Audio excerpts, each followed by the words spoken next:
All right, this is my I'm Possible dream, and normally you hear my mother's voice, but again, I'm taking over because I'm here at the ESPN Cleveland Studios with a very good friend of mine. He is a 3-time Super Bowl winner, second round pick in the 1996 draft. Long time ago. Yeah, from UCal, Golden Bears, go. That's right. I'm here with Jerod. Jerod, how are you? I'm doing swell, Alex. How are you, my man? I am doing great. It's been a while since we last talked. Last time I saw you, I believe it was at a... Kickoff. It was at the kickoff last year, wasn't it? No, I actually saw you during the Sweet 16. Yep, that's right. See, I remember you, but you don't remember me. I completely forgot about that. My bracket was already screwed up then. So, the reason why we're interviewing Jerod, we really want to make time for him because I've been working for 2 years for the Autism Walk here in Cleveland to get this guy to be the MC. And finally, thanks to our great media sponsors here at ESPN Cleveland, Jerod, you are going to be the MC for the walk next Sunday, the 23rd of August. Tell me, how do you feel about autism? Because I know, but I think our listeners deserve to know, what's your connection with it? Well, I have a daughter who's on the spectrum, so right there, that hits directly at home. So if you know anything about autism, you know that it varies in what you have to deal with from cognitive issues as well as from just socialization and how she responds and reacts. Her name is Naomi, and on one hand, is it a challenge at times? Yes, because there's some things that you just don't think that you have to face as a parent or what you'll have to deal with on a daily basis. But at the same time, too, I look at it as a blessing in disguise in that her realness, when she kisses you, when she hugs you, it's from a sincere place. It's not like it's fabricated or some type of attempt to just get over on you, which kids and the people do on a normal basis. Yeah. Hers is unique. It's authentic. Mm-hmm. And that part of it I love. But as far as the just dealing with certain things, you say to yourself, wow, the fear of what's going to happen when we're gone, who's going to take care of her, who's going to be responsible for her. Those are the type of things I don't rest at night thinking about and have to deal with. So I know how it feels to deal with a child on the spectrum on a day-to-day basis. It can be very, very challenging. And I emphasize very. Yeah. At the same time, though, it has its beauty in it as well if you really look at it for what it's worth. So it's an honor to be a part of it. And if we could do something to spread the message as well as encourage people who are faced with the challenge, more power to it. I'm all about that and for that. But I do understand, because I deal with it on a daily basis, of the challenge that it presents. At the same time, understand that the blessing it can be as well. In the context of what we've seen by most people to be problematic, it can also be, like I said, a great thing that makes you a more loving and caring person. Mm-hmm. And most people would think, 3-time Super Bowl winner, when they look at you and we introduce you, and they maybe listen to a really big show, they look at you and they say, 3-time Super Bowl winner, he had a long career in the NFL. How has it changed you, especially since now you are transitioned out and now more of a broadcaster? What has it done to you as a person? The component of my daughter is being autistic. Yes. What has that done to me? Yep. Well, if anything, Alex, it has made me realize it's not about me. Because one of the problems that you have when you're in that world of being a professional athlete, you tend to think things are about you and that things should be given to you, you should be catered to because you're quote-unquote special because people tell you are because of what you do. But what I've had to learn through the course of time, and no one's perfect, I get that, is that it's not about me. It's about her. It's about my wife. It's about my kids. It's about other people. And really trying to live a life where it's not about my own self-promotion. It's more so about what can I impart and give of myself to make the world better. And when you have a child that's autistic, you learn real quickly it's not about you. And that it better be about them if you have any hope of your marriage surviving or your child growing and becoming, hopefully, all she can be and then some. So that's what I'm learning. That's what I've gained from it. Yet at the same time, the concepts of being a team player, which fit in sports, you add that to your home life. Because typically guys forget that, well, when I go home, that's a different place. No, it's not. It should be the same mentality of what can I do is best for the team? Yep. What can I sacrifice is best for a team? And again, when you have a child that's autistic, you need to embrace that. And if you don't, you're just gonna have a tough time and a hard go at it. Yep. You really are. And from a sports perspective, who else could you have learned better from than Bill Belichick? I mean, he stressed that in New England, team playing, help each other out no matter what.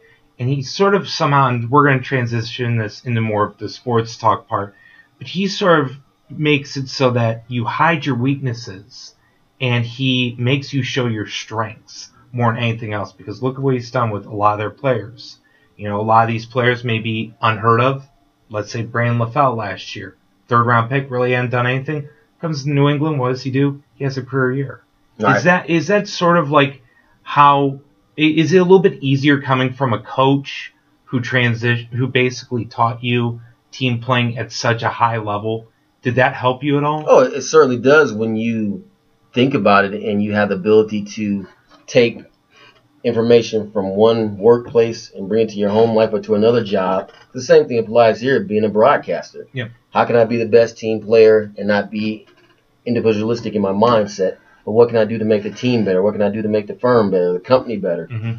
And like we just said, and just as important, if not more important, what can I do to make my family life better? And I know for me, when I operate, and my wife will testify to this, that when I operate from the mindset of what can I do to make family life better, what can I do to lessen her load and ease her burdens, the marriage is better.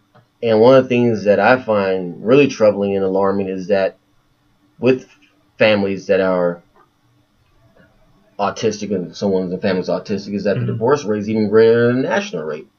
And if anything, you know, I don't see how you could do it by yourself if you are a parent.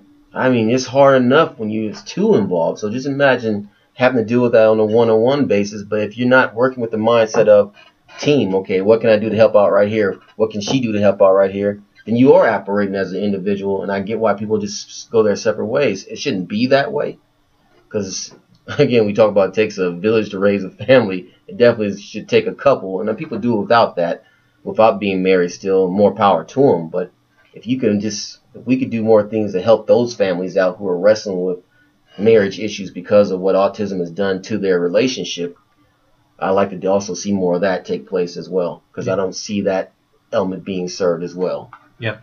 Well, again, for people listening, we're joined with Jerod Cherry. He's the MC of the Cleveland Walk for Autism, August 23rd, 6 days after my birthday. I will be performing. We got Andrew Salgado, who's performed at the Chicago Walk. Can't wait to see him. He's a great country singer. So we're joined with Jerod, though, right now. And so we're going to transition away from the autism. You know me. I know my sports. You've had me on 3 Deep. We're going to talk about a little bit about the New England times, because I've heard you talk about New Orleans wasn't really one of your favorite times. It wasn't, but it was a good thing, because the cool thing about my career, Alex, is that I've seen really the full spectrum from a team standpoint of what it looks like to be on the bad team and in a bad organization, to what it feels like to be on a team that's just on the cusp of being really good, to being on a team that's really good. Yep. So I saw that full spectrum, and it gives me a perspective and insight that most people don't have, which is very fortunate on my part that I can share and impart it. So yes, New Orleans, the negative aspects of it sucked. No doubt about it. Yet at the same time, I can relate and I can see what it means and what it looks like to go about it the right way to build a team, and also what it looks like to do it the wrong way. Exactly. And for those of you listening, really, I mean, when Jerod talks about on the Really Big Show, which is Monday through Friday, 9 to 1 on ESPN 850 here in Cleveland. You can get the ESPN Cleveland app too. So you should work here. Yeah.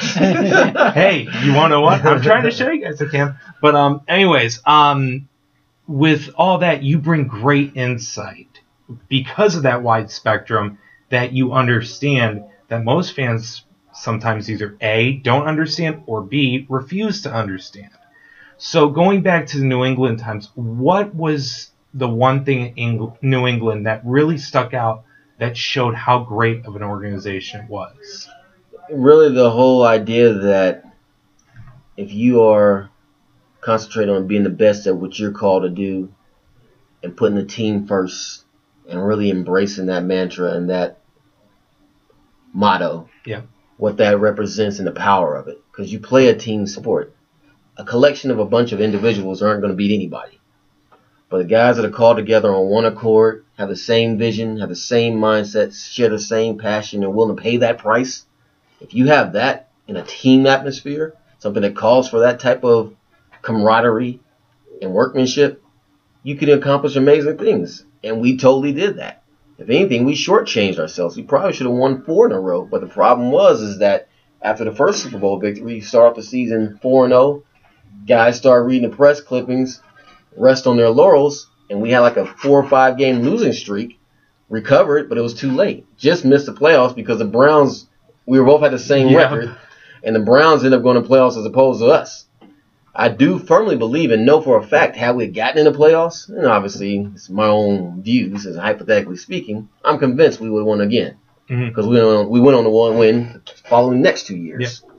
And maybe it was sort of a good thing that you guys didn't win, because sometimes in sports, just barely missing sort of makes you hungrier for the next year. So from 2002 to 2003, I think that was the year you guys lost Lawyer Malloy. You guys cut him. Right. I think you brought on Rodney Harrison Correct. afterwards.